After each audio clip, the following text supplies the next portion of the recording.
Effort lang talaga ng mga players and they all want to improve naman yung winning namin. Yun nga, yung lagi palagi sa pool, diba? The last time is triple value din na ganun. Phoenix, so actually may 0.2 points. So this time ako sa pool. Wala siguro tayo this game versus Norfolk. A big chance of getting to the quarterfinals. But you know, it's hard because Magnolia yung last game namin. But they look like people there. Coach, nabanggit mo na Magnolia, your next game, last game for the elimination round. Gaano kalaki itong panalo na daw heading to that game for the confidence as well of the team, especially how they played today's game, lumamang, nabawian, nalamangan, but in the end, nakakahanap na paraan para mapanalo. I told you kanina ako, di ba?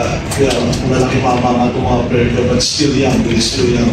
They're still lot to learn, how to play as a team, how to be patient sa isa't isa, and yung mga tendencies kailangan malaman nila yun. So, yun na, teaching point pa rin kami mga coaches from their appearance.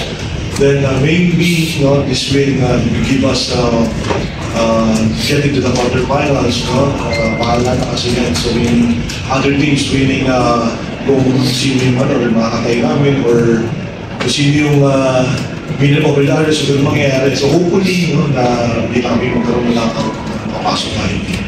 Thank you, Coach. Now, Louis, career high, 19 points. I believe it's also your first time to get Best Player of the Game honors. How big is this game for you, and ano yung nakatulong to be able to get this game out of you? Sobrang laking tulong kasi sobrang kailangan namin itong panalo na to para magka-chance kami makapasok sa playoffs. And sila coach, sinabi nila na mag-ready ako. Mag-start ako sa game para sa Norfolk dahil mga bigs nila, mga agile and mabibilis. So, pinag-ready ako ni Coach sa practice. Louis, next game, Magnolia, makakatapat mo doon, isa pang sanggalang. Dominant, big. Naiisip mo na ba yung matchup na yun and your thoughts, how you gonna get yourself prepared for that one? Kailangan din talagang pagandahan yung lalo sila Kuya Ian kasi hindi sila basta-basta na team, talagang championship team sila, so we need to be ready talaga.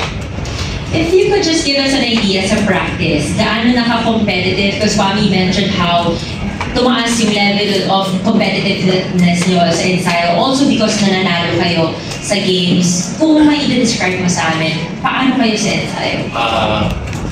Talagang compete kami pagka natalo ang first group. Kahit tapos na yung practice, di ba, isa pang laro, parang makabawi, ganun. Grabe yung compete. So, nung umpisa ng mga senior namin, so sinusunod lang namin yung orders.